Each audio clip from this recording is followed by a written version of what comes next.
새벽 4시 50분. 남산 능선을 넘어오는 회색빛이 유리창에 닿았다. 윤혜정은 커튼을 반쯤만 열어둔 방 안에서 거울을 마주했다. 칼날처럼 반듯한 이마선, 완벽하게 관리된 백발, 진주 목걸이, 재벌 장모의 얼굴이었다. 그리고 곧 사라질 얼굴이기도 했다. 사람을 본다는 그 말이 정말일까? 그녀의 속삭임은 날이 선 의심을 품고 있었다. 가계부채, 주가, 인수합병 숫자로 움직이는 세계의 퀸으로 살아온 세월 동안 그녀가 믿은 건 결과였고 사람은 결과를 내는 도구였다. 딸 유진이 데려온 예비 신랑 한서준. 사람을 본다. 환자의 손을 잡아준다. 진료비가 없어도 끝까지 지킨다. 그럴싸한 말들. 그러나 현실은 돈이었다. 우아한 인생을 지키려면 우아하지 않은 계산이 늘 필요했다. 스탠드 조명 아래 분장팀이 조용히 움직였다. 특수 왁스를 이마에 바르고 피부를 칙칙한 그레이로 낮췄다. 광대에 거친 얼룩을 주고 눈 밑을 푸르스름하게 물들였다. 숱 많은 가발은 지저분하게 헝클어뜨렸다. 마지막으로 냄새를 더했다. 젖은 종이, 오래된 담배, 하수구에서 올라온 듯한 미세한 발효 냄새. 방안 공기가 금세 바뀌었다. 호흡을 낮추시고 시선은 자꾸 흩뜨려 주세요. 분장사가 속삭였다. 윤혜정은 고개를 끄덕였다. 마치 다른 생을 입는 순간 같았다. 아침 6시 30분. 혜정홀딩스 마크가 새겨진 검은 승용차 대신 오래된 회색 승합차가 그녀를 태웠다. 차창 밖으로 스쳐가는 출근 인파.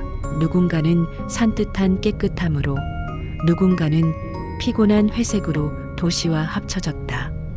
그녀는 고개를 숙이고 손등을 비볐다. 각질과 얼룩을 더해 거칠어진 살결이 연기와 동일선상에 놓였다. 이 게임은 완벽해야 했다. 응급실암. 자동문이 슬며시 열리자 소독약 냄새가 코를 찔렀다. 멀리서 삐삐삐 모니터음이. 박자를 깔고 바퀴 굴러가는 소리, 가온이 스치는 소리, 핸드폰 진동, 속삭임이 뒤엉켰다. 윤혜정은 잠시 숨을 고르고 허리를 더 웅크렸다. 걸음은 흔들렸고 시선은 바닥에 꽂혔다. 저 좀 봐주세요. 첫 마디는 아주 낮게, 그리고 조금은 불편하게. 접수창구 뒤를 정리하던 젊은 직원이 슬쩍 고개를 들었다. 곧 눈살이 좁아졌다. 보호자 있으세요? 없어요. 돈도 없어요. 그럼 사회사업팀이 9시에 오는데. 그때 말끝에 미세한 냄새라는 단어가 묻어났다. 직원은 최대한 상냥한 표정을 지으려 했지만 표정과 어투가 삐걱거렸다. 경비가 다가왔다. 어머님, 여기 앉아 계시면 통로가 막혀요. 밖에서. 그때 한서준이 복도를 가로지르다 멈췄다. 들고 있던 차트를 접수대에 내려놓는다. 시선이 정확히 윤혜정의 손등으로 내려왔다. 오래된 상처 자국, 물집, 얼룩. 그 다음 얼굴, 그 다음 눈. 이분 먼저 안쪽으로 모셔주세요. 간단하고 확정적인 말. 경비가 난처하게 머뭇거렸다. 선생님, 지금 안에 응급 우선입니다. 원칙과 현장이 충돌하면 대개 일머리로 밀어붙이는 사람이 많은데 그는 이유를 붙이지 않았다. 사람이 먼저라는 말 딱 한 줄. 최서연 수간호사가 들것을 밀어왔다. 서준은 스스로 그녀의 팔을 잡아 일으켜 세웠다. 손이 많이 차네요. 잠깐만요. 그의 손끝이 닿는 순간 윤혜정은 낯선 전기처럼 두근거림을 느꼈다. 그것은 들키면 안 될 감정이었다. 다행이었다. 그녀는 실험의 초반부터 동요했다. 비스듬히 눕혀진 들것 위, 커튼 사각. 서준은 청진기를 데웠다. 차갑습니다. 잠깐만 숨 크게. 들이마시고 후 내쉬고. 그는 청진기 금속을 손바닥에 비벼 체온을 올린 뒤 가슴에 댔다. 사소하지만 환자에겐 큰 제스처였다. 부정맥이 조금 있고 탈수 같습니다. 수액 먼저 잡을게요. 손등 혈관이 얇아서 조금 아프실 수 있어요. 말이 차분했다. 전문 용어는 생략하고 핵심만. 진료비는 윤혜정이 일부러 더듬거리자 일단 먼저 안정시키겠습니다. 사회사업팀 연결해 드릴게요. 오늘은 몸부터 챙기세요. 서주는 미소도 찡그림도 동정도 아니었다. 그저 당연한 일과처럼. 커튼 너머에서 도상욱 부원장의 굵은 목소리가 지나갔다. 서준 선생, 회진 끝나면 VIP 병동부터. 서주는 고개만 끄덕였다. 눈은 커튼 안 환자에게서 떼지 않았다. 어지러우시면 손 한번 흔드세요. 제가 있습니다. 제가 있습니다. 윤혜정은 속으로 그 문장을 굴려보았다. 그 세 단어가 오래된 가슴의 빈칸에 들어맞는 느낌이었다. 그녀가 평생 해주지 못했던 말이기도 했다. 딸에게, 직원에게, 세상에게. 수액이 들어가며 몸이 조금 가벼워졌다. 그 틈에 의심이 다시 고개를 든다. 카메라는 어디 있지? 미담 만들려고? 그녀는 커튼 틈을 흘끗 보았다. 카메라는 없었다. 대신 바쁘게 뛰는 사람들, 서로의 이름을 부르는 소리, 환자 몸을 가리는 담요가 더 중요하다는 몸짓들이 있었다. 당 떨어졌을 수 있어요. 이거 드셔도 돼요. 작은 젤리 2개가 침대 옆에 놓였다. 서준의 개인 포켓에서 꺼낸 것이었다. 왜 이런 걸? 환자는 밥 먹는 게 약이니까요. 윤혜정은 시선을 피했다. 그녀가 알고 있던 능력의 정의에는 이런 사소함의 지속이 포함되어 있지 않았다. 결과를 만드는 사람은 냉정하다고 믿어왔다. 그런데 이 의사는 지극히 사소한 친절로 사람을 설득했다. 그녀는 갑자기 테스트 강도를 올리기로 했다. 고개를 떨구고 작은 신음을 냈다. 가슴이 또 답답해요. 최서연이 다가와 산소 포화도를 체크했다. SPO 97, BP 130에서 80, HR 102. 선생님, 수치상은 큰 변화 없는데 서준이 말했다. 수치는 정상일 때도 불안 발작이 올 수 있어요. 그는 환자 눈높이에 맞춰 허리를 낮췄다. 불안해지면 제 손을 보세요. 제가 숨 쉬는 속도로 같이 하나, 둘, 좋아요. 아주 좋아요. 그녀는 나도 모르게 그 손을 보며 숨을 맞췄다. 창피했다. 내가 지금 누구의 지시를 따르고 있는 거지? 평생 누군가의 호흡에 자신을 맞춰본 적이 없었던 사람. 그러나 지금 그녀는 살아있는 사람으로 돌아오고 있었다. 커튼이 다시 젖혀졌다. 도상욱 부원장이 서준을 불렀다. 선생, VIP 병실 먼저 들러야지. 저분들 시간표 맞춰야 하네. 서준은 짧게 말했다. 여긴 제가 지키겠습니다. 5분만. 5분이 왜 그리 중요해? 서준은 대답하지 않았다. 그냥 손목 시계를 힐끗 본다. 정확히 5분. 그리고 그 5분 동안 그는 커튼 안에 머물러 환자의 호흡을 지켰다. 윤혜정의 입꼬리가 아주 미세하게 흔들렸다.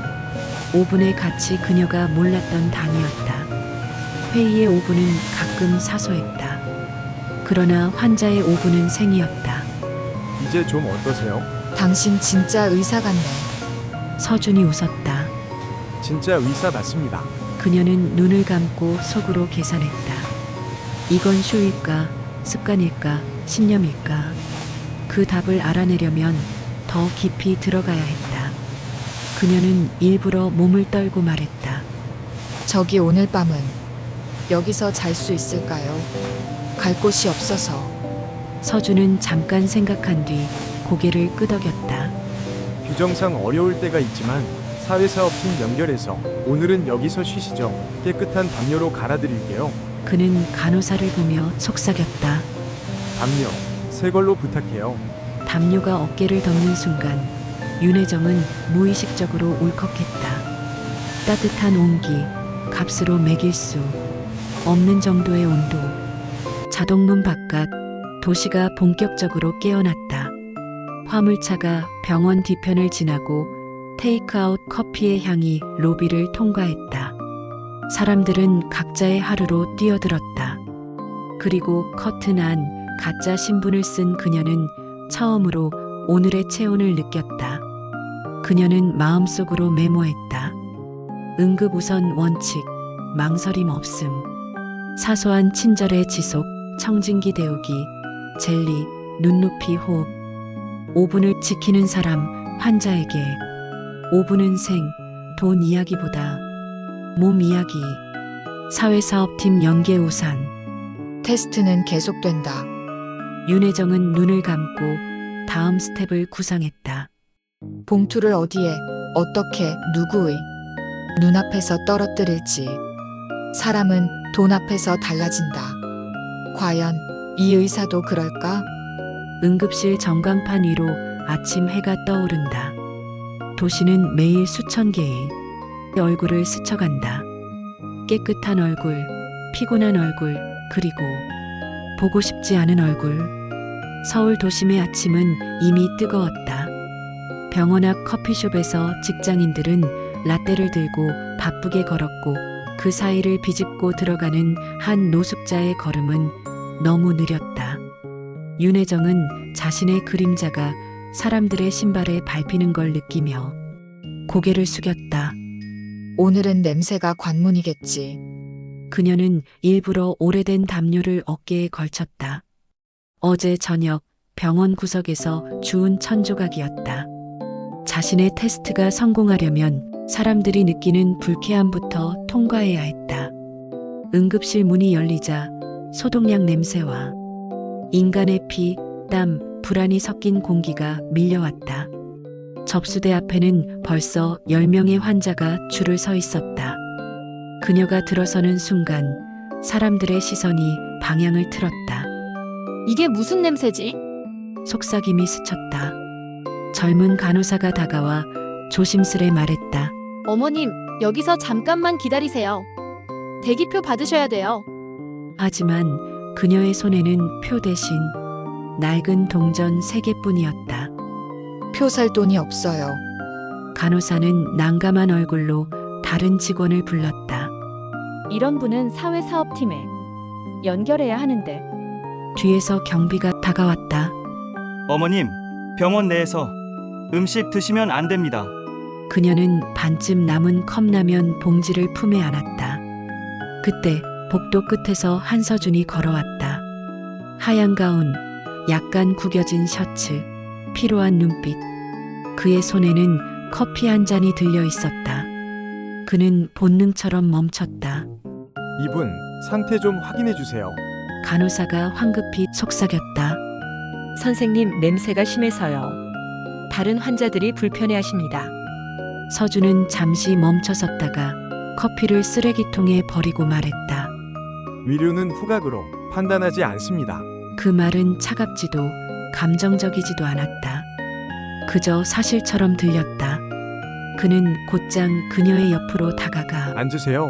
어머님, 어디가 제일 불편하세요? 윤혜정은 미세한 미소를 지었다. 이 남자 여전히 흔들리지 않네.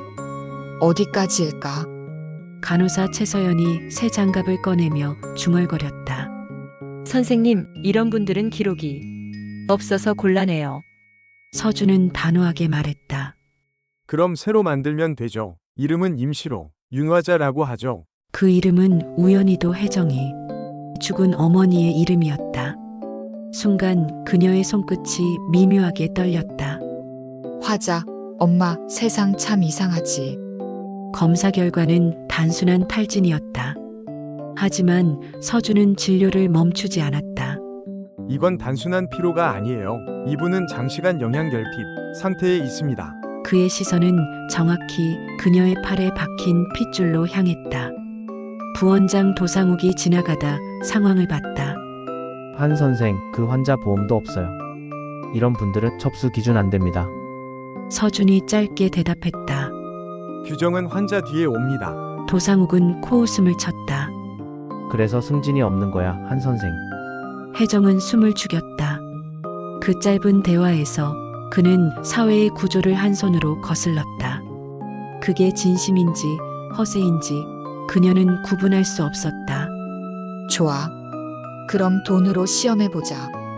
그날 오후 혜정은 일부러 현금 봉투를 가슴에 숨기고 돌아왔다. 그녀는 일부러 로비 의자에 봉투를 떨어뜨렸다. 하얀 봉투 속엔 500만 원짜리 수표 한 장. 잠시 후 서준이 지나가다 그것을 주었다. 그는 주변을 둘러보다 접수대에 건넸다. 이거 환자분께 돌려주세요. 누가 떨어뜨리신 것 같아요. 간호사가 고개를 끄덕였다. 이런 건 선생님이 보관하셔도 아무도 모르는데요. 그는 웃었다. 그게 문제죠. 아무도 모르니까요. 혜정은 그 말을 듣고 심장이 덜컥 내려앉았다. 저 대사 계산된 건가? 아니면 진짜 믿음인가?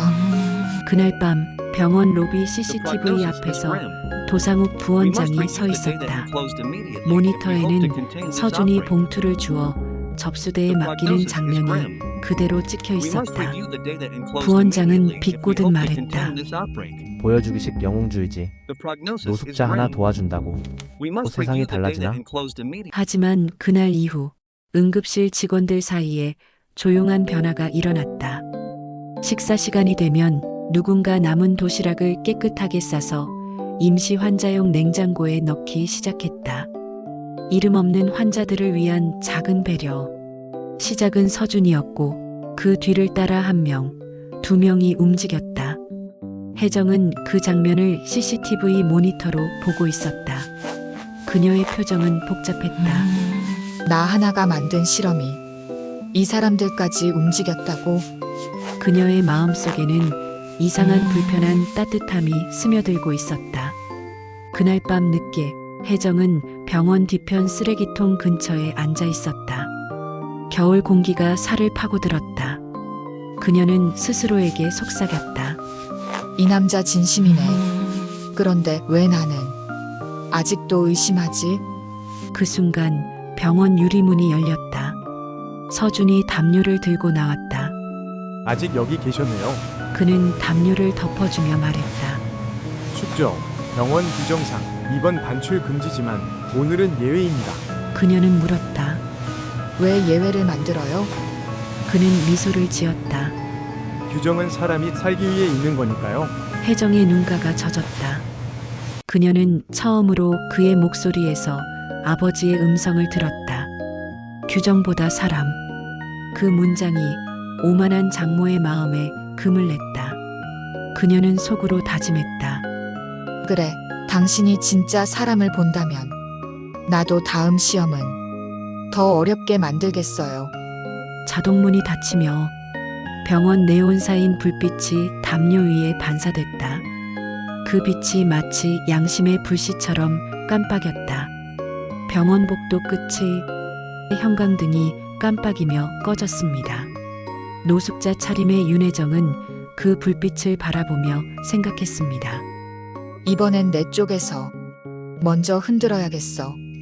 그녀는 지난 이틀 동안 서준의 반응을 지켜보며 마음속 계산을 세웠습니다.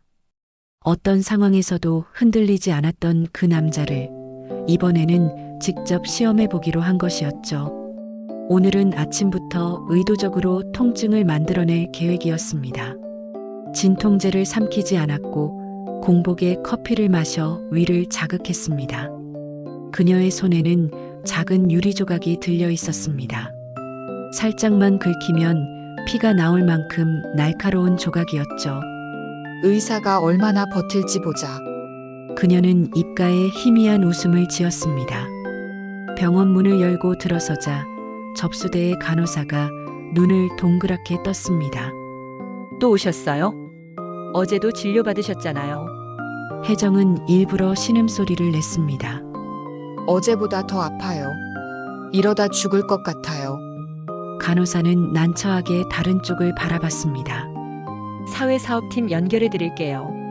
그때 뒤에서 낮지만 단호한 목소리가 들렸습니다. 그분 제가 볼게요. 서준이었습니다. 그는 하얀 가운을 걸친 채 천천히 다가왔습니다. 오늘은 어디가 제일 불편하세요? 혜정은 배를 움켜쥐며 괴로운 표정을 지었습니다. 속이 타들어가요. 숨도 막혀요. 그는 시계를 확인하더니 주저없이 그녀의 상태를 살폈습니다. 혈압 130, 맥박 90, 체온 정상. 그는 잠시 고민하더니 의자를 끌어와 맞은편에 앉았습니다. 이런 통증은 위험일 수도 있지만 스트레스성인 경우가 많아요. 혜정은 짧게 웃었습니다. 의사가 스트레스를 알긴 하나요? 서준은 대답하지 않았습니다. 그저 청진기를 손바닥에 비벼대우고 조용히 그녀의 배 위에 올렸습니다. 숨 크게 들이쉬세요. 그의 눈빛은 여전히 흔들리지 않았습니다. 냄새도 낡은 옷도 인위적인 신음소리도 그를 방해하지 않았죠. 그녀는 일부러 숨을 고르며 손을 떨었습니다. 돈 없어요. 그래도 진료해 줄 거예요? 그는 짧게 대답했습니다. 당연하죠. 진료는 돈으로 시작하지 않습니다. 그 한마디가 공기처럼 가볍게 흘렀지만 혜정의 가슴에 묘하게 박혔습니다. 검진이 끝나자 서준은 서류를 정리했습니다. 간단한 약 처방만 드릴게요. 오늘은 병원에 머무르시는 게 좋겠습니다. 그녀는 일부러 거칠게 말했습니다. 아니요, 약은 됐어요. 그냥 돈 드릴게요. 수고했으니까 받아요. 그녀는 주머니에서 두툼한 봉투를 꺼내 그의 손에 억지로 쥐어주었습니다. 순간 서준의 눈빛이 단단해졌습니다. 그는 조용히 봉투를 내려놓았습니다. 이건 받지 않겠습니다. 왜요? 당신도 사람인데 돈 필요하잖아요. 그렇지만 환자가 주는 돈은 제 손에 남으면 안 됩니다. 그의 말은 단호했지만 목소리는 부드러웠습니다. 혜정은 일부러 비아냥거렸습니다. 그렇게 깨끗하게 살아서 뭐가 남아요? 세상은 그렇게 안 굴러가요. 그는 잠시 그녀를 바라보다 말했습니다. 그래도 저는 제 방식으로 굴러갑니다. 그 짧은 대화가 끝난 뒤 두 사람 사이에는 묘한 정적이 흘렀습니다. 혜정은 속으로 자신을 다그쳤습니다. 이건 연기야. 흔들리지 마. 그러나 이상하게도 그와 마주 앉아 있는 동안 그의 눈빛은 낯설 만큼 따뜻했습니다. 그 따뜻함이 오히려 그녀의 가면을 흔들고 있었죠. 서준이 자리를 떠나려 할 때 갑자기 병원 전체가 소란스러워졌습니다. 응급실로 심정지 환자 들어왔습니다. 간호사들의 발소리가 복도를 가르며 뛰어갔습니다. 서준도 곧바로 자리를 박차고 나갔습니다. 윤화자님, 잠시만요. 금방 돌아올게요. 그녀는 잠시 멍하니 그 뒷모습을 바라봤습니다. 저 남자 가짜일 리 없어. 그런데 왜 나는 아직도 증명받길 원하는 걸까? 몇 분 후 복도 끝에서 울음소리가 들렸습니다. 심폐소생 중입니다. 그녀는 본능적으로 몸을 일으켰습니다. 몸이 무거웠지만 발걸음은 멈추지 않았습니다. 응급실 문틈 사이로 서준의 모습이 보였습니다. 그는 맨손으로 환자의 가슴을 누르고 있었습니다. 손끝이 하얗게 질릴 정도로 힘이 들어갔습니다. 간호사가 외쳤습니다. 심박 돌아옵니다. 그 순간 혜정의 눈에 눈물이 맺혔습니다. 자신이 만든 시험이라는 단어가 부끄러워졌습니다. 이 남자는 돈으로 움직이지 않았습니다. 규정보다 사람을, 이익보다 생명을 먼저 두고 있었습니다.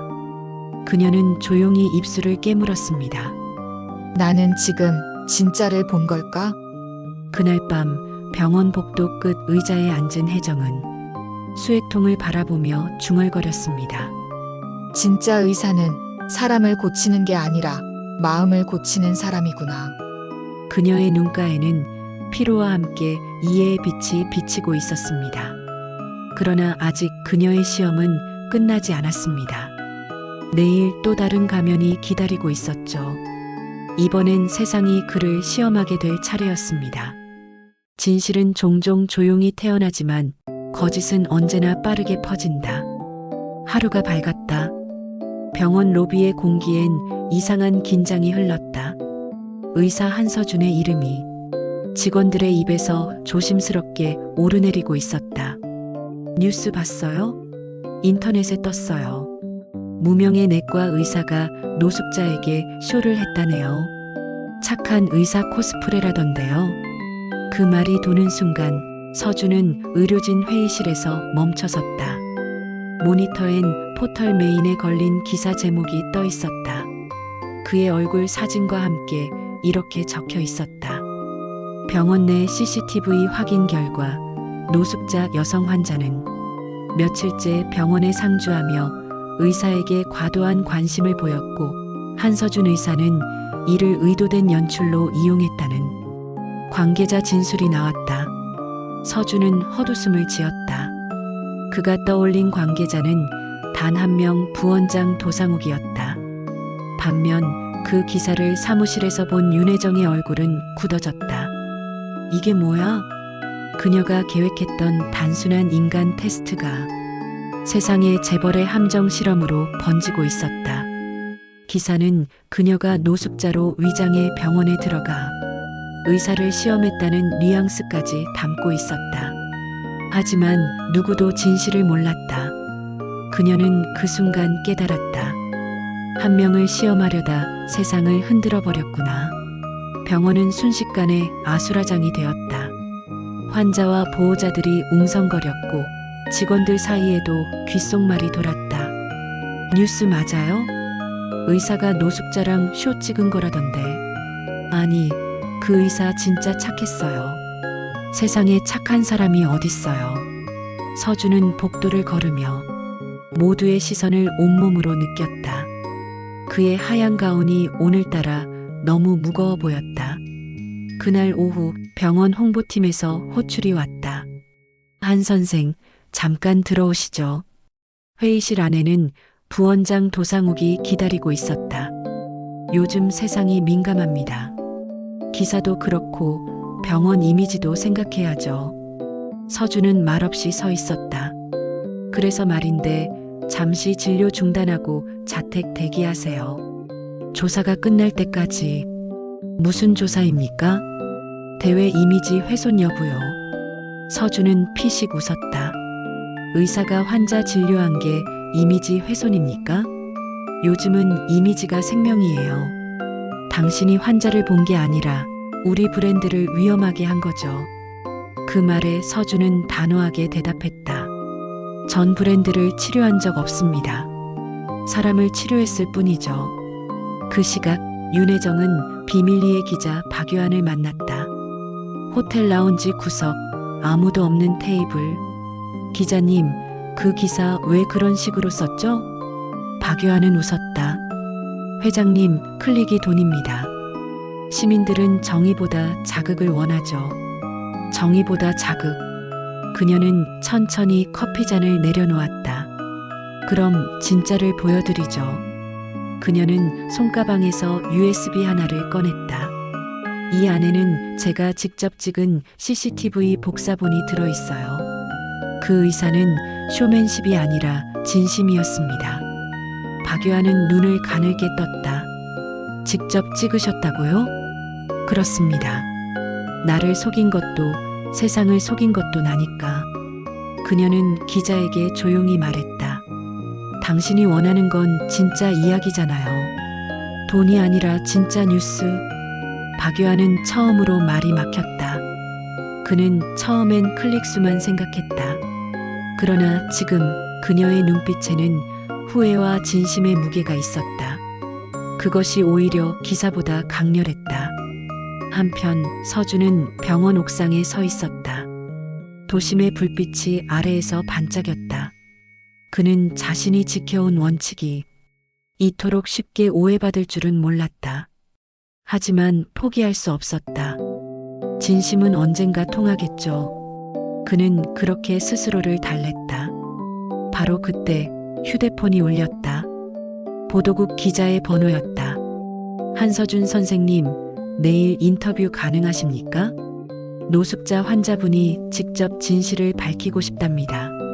서준은 놀란 표정으로 물었다. 노숙자요? 네. 윤아자 씨라고 하시던데요.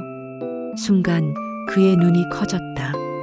윤하자 그 이름은. 그는 즉시 병원으로 달려갔다. 그 시각 윤혜정은 병원 앞 버스 정류장에 앉아 있었다. 차가운 밤 공기가 볼을 스쳤지만 그녀의 눈빛은 단단했다. 이제 나의 실험은 끝났어. 이제는 내가 그를 지켜줄 차례다. 그녀는 기자에게 전화를 걸었다. 내일 아침 9시 인터뷰하죠. 하지만 제목은 이렇게 써주세요. 재벌 장모가 무릎 꿇은 이유, 한 의사에게 배운 인간의 품격. 세상은 한순간에 누군가를 영웅으로 만들고 그보다 더 빠르게 죄인으로 만든다. 하지만 진심은 프레임보다 오래 산다. 삶과 죽음은 늘 병원 안에서 가장 가까이 있었다. 그리고 오늘 그 경계선 위에서 두 사람은 진짜를 마주했다. 새벽 5시 45분. 병원의 공기는 무겁고 눅눅했다. 형광등 불빛이 차가운 금속 기구 위에서 희미하게 번졌다.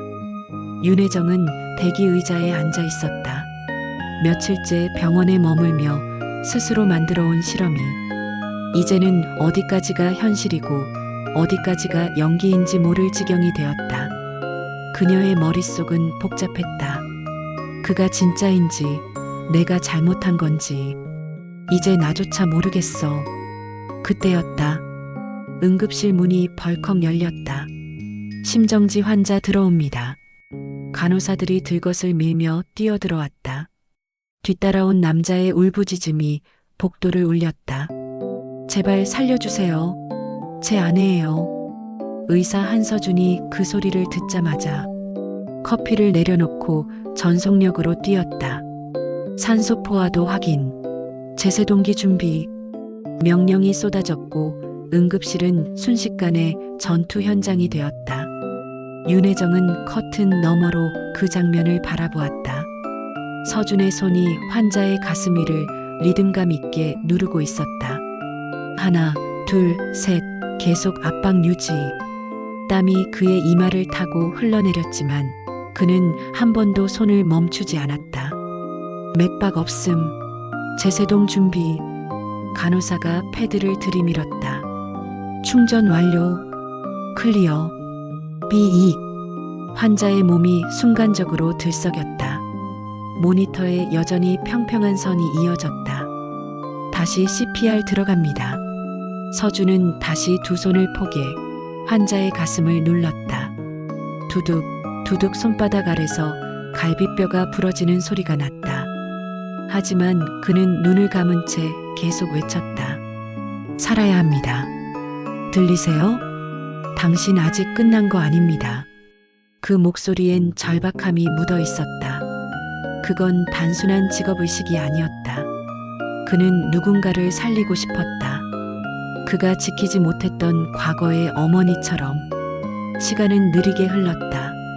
선생님, 3분 지났습니다. 계속 5분째입니다. 계속 누군가가 조용히 중얼거렸다. 이제 포기해야. 그 순간 윤혜정이 벌떡 일어났다. 아직 아니야. 모두가 놀라 고개를 돌렸다. 노숙자 차림의 여자가 떨리는 손으로 달려들어가 서준 옆에 섰다. 제가 할게요. 저도 눌러볼게요. 안 됩니다. 위험합니다. 괜찮아요. 제발 같이 해요. 서준은 잠시 멈칫했지만 그녀의 눈빛에서 이상한 결의를 보았다. 좋아요. 제가 리듬 줄게요. 하나, 둘, 셋, 지금. 두 사람의 손이 번갈아 환자의 가슴을 눌렀다. 한 명은 의사, 한 명은 가짜 노숙자. 그들의 손끝에서 땀과 눈물이 섞여 떨어졌다. 다시 제세동 준비. 충전 완료. 클리어. B. 순간 모니터의 평선이 깜빡이며 흔들렸다. 띠, 띠, 띠. 맥박이 돌아왔다. 맥박 잡혔습니다. 간호사의 외침에 모두가 동시에 숨을 내쉬었다. 서준은 그 자리에 주저앉았다. 그의 손끝이 떨리고 있었다. 그리고 그 옆에 윤혜정도 있었다. 괜찮으세요? 서준이 묻자 혜정은 고개를 끄덕였다. 그러나 그녀의 얼굴은 이미 눈물투성이었다. 당신 왜 그렇게까지 해요? 왜냐면 그게 제가 할 수 있는 전부니까요. 그럼 그 여자 환자가 죽었다면? 그래도 포기하지 않았을 겁니다. 죽음은 내가 결정할 수 있는 게 아니니까요. 그 대답은 단순했지만 그녀의 심장을 강하게 때렸다. 그래, 저 남자는 진심이구나. 그 순간 환자의 모니터가 안정된 박동을 보이자 응급실 안에 조용한 박수가 번졌다. 의사, 간호사, 그리고 멀리서 바라보던 사람들까지. 서준은 그제야 자리에서 일어나 환자의 손을 가볍게 잡았다. 이제 괜찮습니다. 돌아오셨습니다.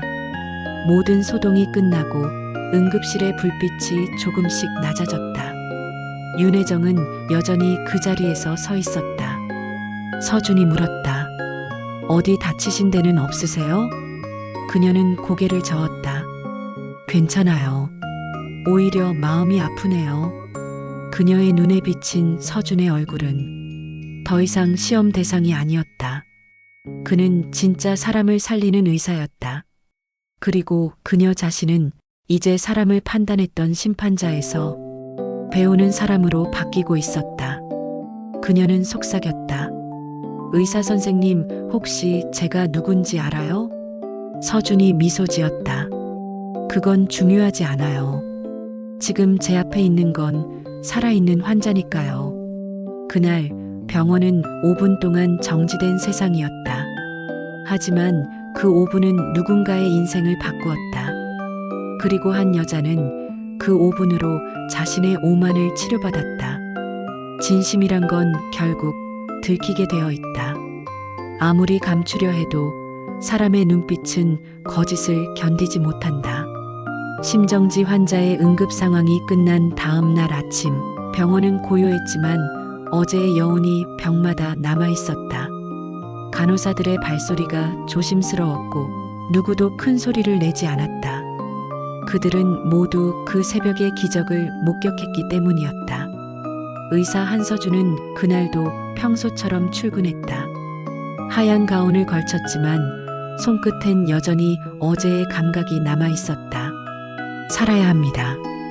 그 말이 아직도 귀에 맴돌았다. 그는 스스로를 다독였다. 이게 의사로서의 일상이지 감정은 넣지 마. 하지만 그 순간 진료실 문이 살짝 열렸다. 낡은 외투, 구겨진 모자, 그리고 익숙한 얼굴. 윤하자, 그녀가 다시 나타났다. 아직도 몸이 안 좋으신가요? 서준은 조용히 물었다. 혜정은 손에 무언가를 들고 있었다. 그건 병원비 계산서였다. 이거요, 어제 치료비 대신 내주셨죠? 서준은 고개를 저었다. 병원 사회사업팀에서 처리한 겁니다. 걱정 마세요.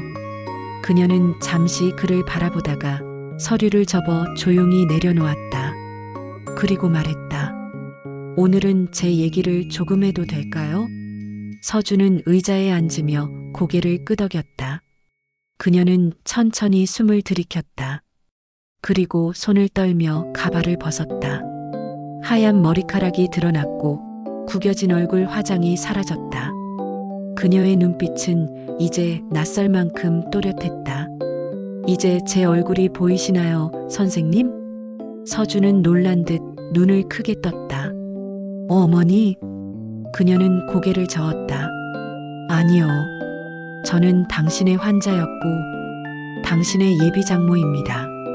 순간 공기가 멈췄다. 진료실 안의 모든 소리가 사라진 듯 했다. 서준은 아무 말도 할 수 없었다. 그녀는 말을 이었다. 내가 당신을 시험했어요. 내 딸을 사랑한다는 그 말을 믿을 수가 없어서요. 시험이라니요. 그래요. 당신이 정말 사람을 보는 의사인지 아니면 내 딸의 재산을 노리는 사람인지 확인하고 싶었어요. 그녀는 미소도 없이 말했다. 그런데 어제 봤어요. 그 환자를 살리려던 당신의 손에서 난 내 잘못을 봤어요. 서준은 한참 동안 아무 말도 하지 못했다. 그의 눈빛에는 분노도 실망도 동정도 없었다. 그저 아주 조용한 침묵만이 흘렀다. 그리고 그는 천천히 입을 열었다. 사람을 의심하는 건 아플 때 생기는 병이에요. 그래서 전 어머님을 미워하지 않겠습니다. 그녀는 고개를 떨궜다. 정말 그렇게 말해줘도 돼요? 그럼요. 저도 의사니까요. 병든 마음을 치료하는 게 제 일이죠. 그 말에 그녀의 눈가가 다시 젖었다. 내가 세상에서 제일 강하다고 믿었어요. 하지만 지금은 알아요. 진짜 강한 건 상처를 품고도 사람을 믿는 당신 같은 사람이더군요. 그녀는 자리에서 일어났다. 이제 실험은 끝났어요. 이제부턴 내가 당신을 지킬 겁니다. 서준은 묻지도 막지도 않았다. 그저 고개를 숙여 인사했다.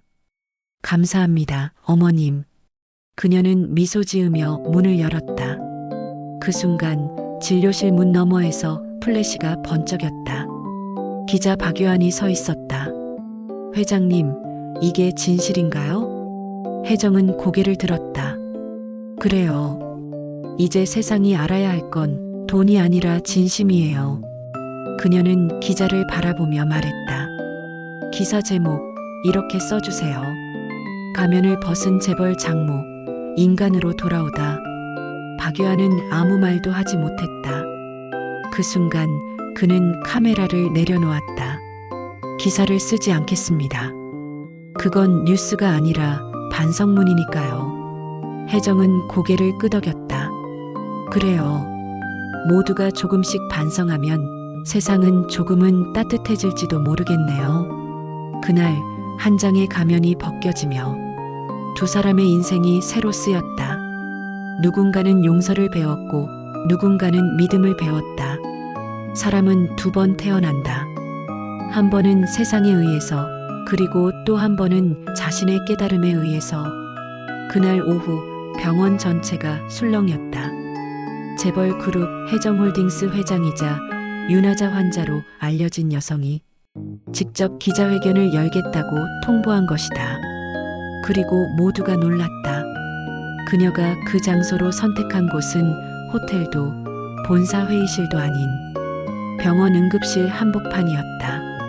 회의실 문이 열리자 수십 대의 카메라가 번쩍였다. 플래시 조명 속에서 윤혜정은 천천히 걸어 들어왔다. 그녀의 손에는 아직도 병원 팔찌가 채워져 있었다. 그 상징은 단 하나였다. 나는 이 병원의 환자였고 사람으로 돌아왔다. 그녀는 마이크 앞에 섰다. 오늘 이 자리에서 내가 저지른 가장 큰 잘못을 고백하겠습니다. 기자들의 손이 일제히 멈췄다. 나는 한 사람을 시험했습니다. 내 딸의 예비 신랑 한서준이라는 이름의 의사를. 그의 진심을 믿지 못했고 돈과 신분으로 사람을 재단했습니다. 그녀의 목소리는 흔들렸지만 단단했다. 하지만 그는 나를 사람으로 대했습니다. 냄새나고 지저분하고 가진 게 없던 나를 환자로, 인간으로 봤습니다. 플래시가 연달아 터졌다. 그는 내게 의학보다 더 큰 걸 가르쳐 줬습니다. 진짜 병은 몸이 아니라 마음에 있다는 것을. 기자석 뒤쪽에서 누군가 울음을 삼켰다. 그녀는 계속 말했다. 오늘부터 혜정홀딩스는 병원에 윤아자 기금을 설립합니다. 이 기금은 의료비가 없어 치료받지 못하는 환자들을 위해 쓰일 것입니다. 그리고 그녀는 마지막 문장을 내뱉었다. 나는 이제부터 사람을 돕는 인생의 2막을 살 겁니다. 기자들은 놀라 침묵했고 병원 직원들이 하나둘 박수를 치기 시작했다. 그 박수는 곧 거대한 물결처럼 번져나갔다. 그 사이 문 뒤에서 조용히 지켜보던 한서준이 있었다. 그의 눈빛은 따뜻했지만 조금은 슬펐다. 그는 자신이 구한 것은 한 생명이 아니라 한 사람의 영혼이었다는 것을 알고 있었다. 윤혜정이 서준을 바라봤다. 두 사람의 시선이 마주쳤다. 그녀는 무대 아래로 내려와 그의 앞에 섰다. 그리고 조용히 아무 말 없이 허리를 숙였다.